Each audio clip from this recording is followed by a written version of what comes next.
suis pas content, il y a Donald Trump qui a gagné les élections. Oui, Donald Trump, il a gagné les élections, putain.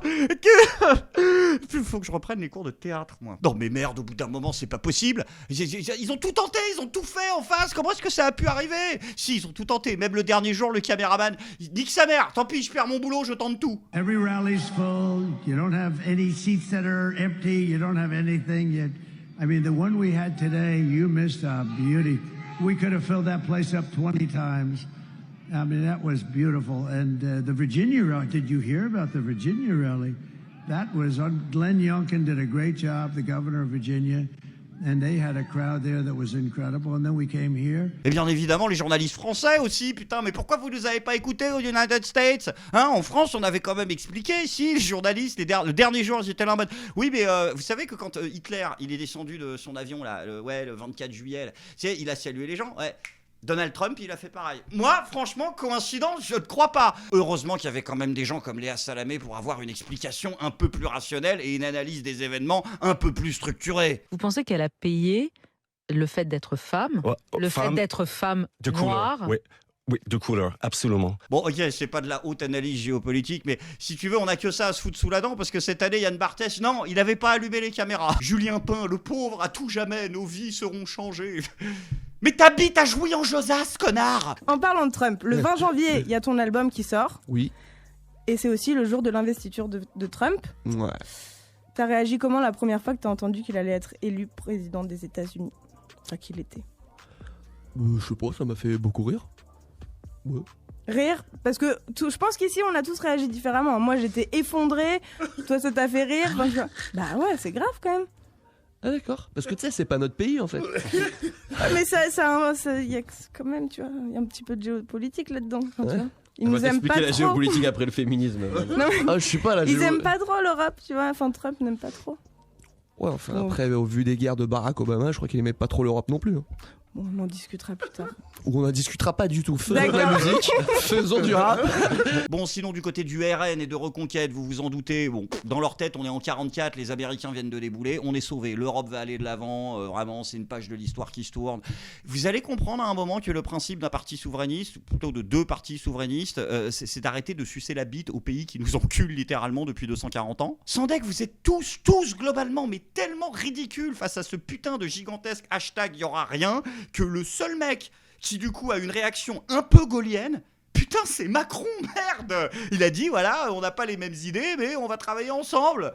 Putain c'est chaud, sérieux. Je n'en reviens pas, les démocrates avaient tout, putain, 80% de la presse de leur côté, ils ont tout lâché. Trump c'est Hitler, Trump c'est MeToo, Trump c'est Epstein, Trump est sénile, culotté quand même après un mandat Biden, 19 procès, 2 procédures d'impeachment et l'autre il gagne avec cacahuète quoi. Non, cacahuète, l'écureuil, peanuts, putain, si c'est pas la plus grande démocratie du monde. Après je comprends les inquiétudes et je vais les rassurer, hein, pour toute la team ouin les Palestiniens, ça ne changera rien. Et pour tous ceux qui disent ah ça y est maintenant les États-Unis vont nous importer leur pire saloperie en Europe. Alors déjà de 1, vous n'êtes pas obligé de les accepter, et de 2, non mais le capitalisme américain dans sa version la plus malsaine et la plus perverse, il est déjà là hein. Réunion, monsieur Télémac, Anne Dijon, Robert, tu finis ton faisceau, tu viens? Tous les lundis,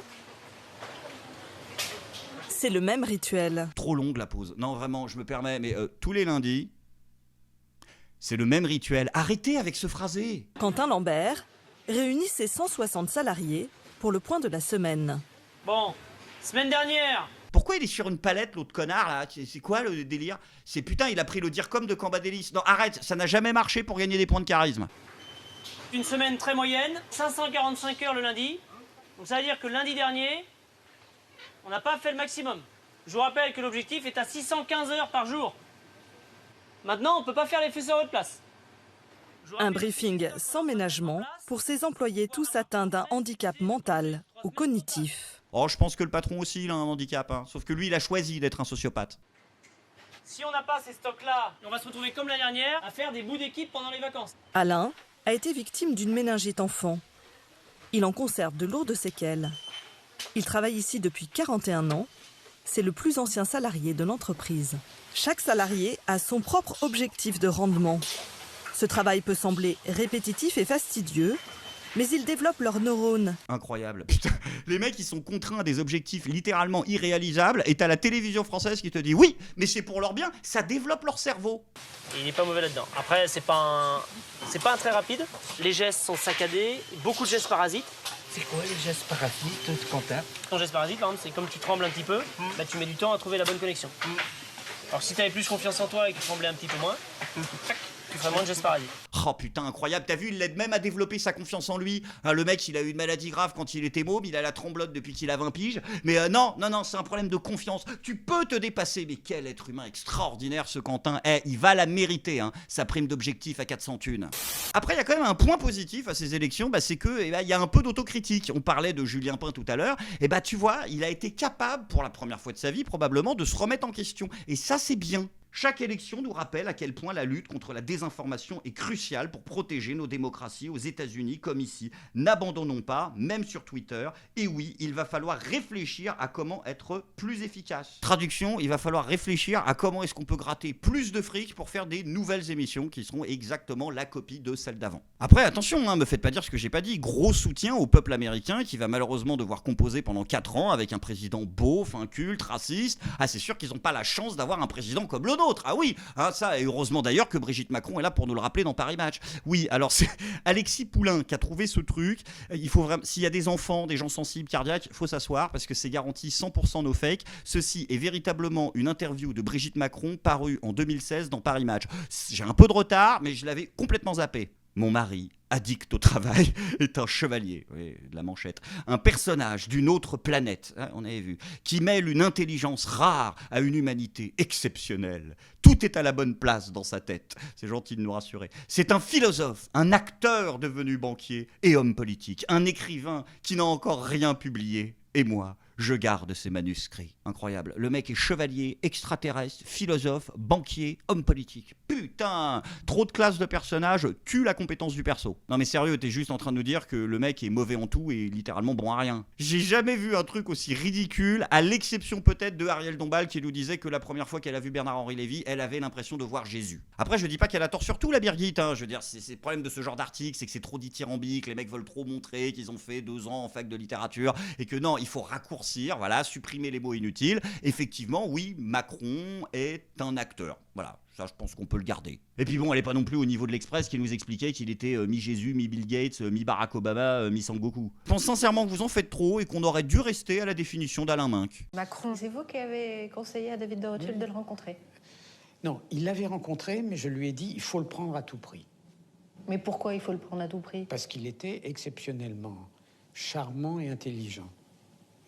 Et que ce sont les qualités d'un banquier d'affaires. Un banquier d'affaires doit être intelligent, souple, rapide, et s'il peut être en plus charmant, parce que c'est quand même un métier de pute.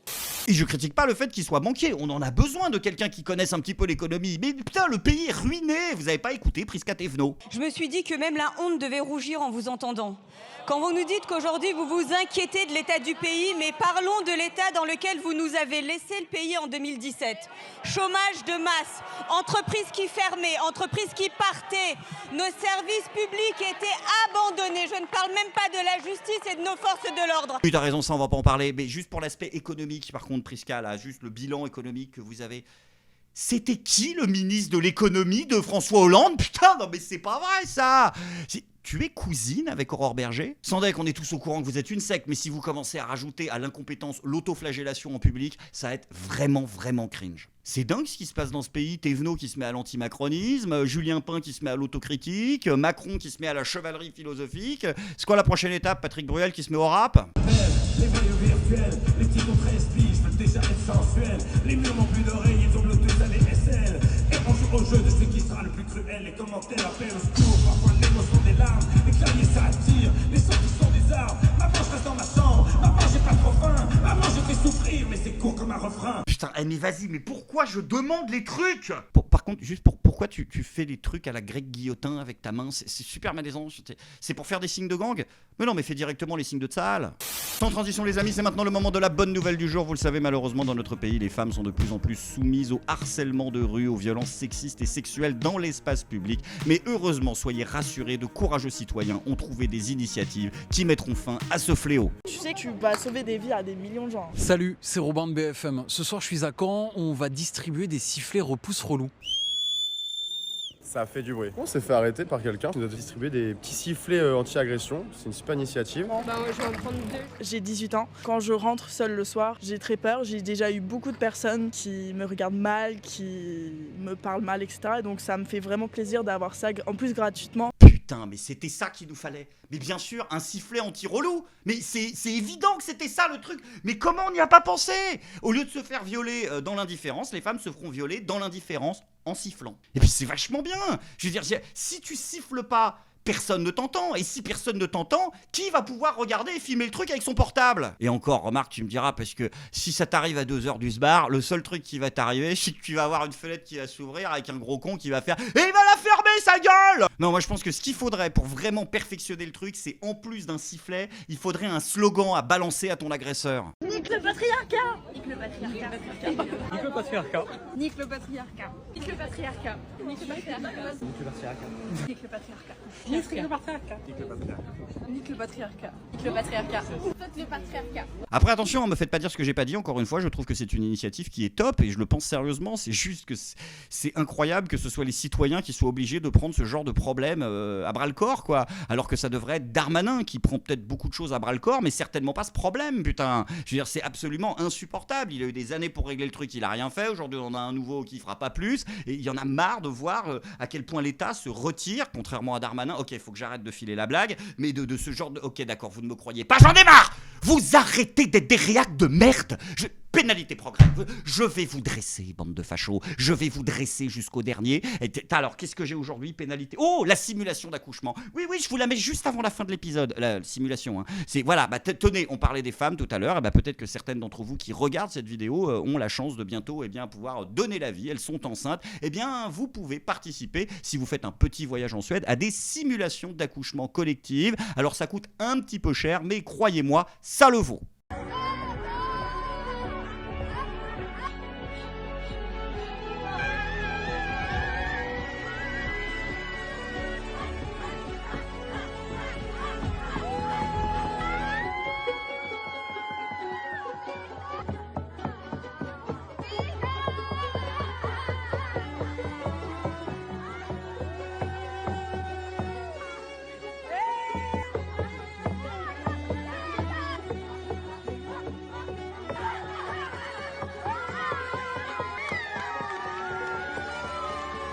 Eh ben mon cochon, on disait il y a 2 semaines dans les épisodes que les Allemands ils en ont définitivement terminé avec le nazisme.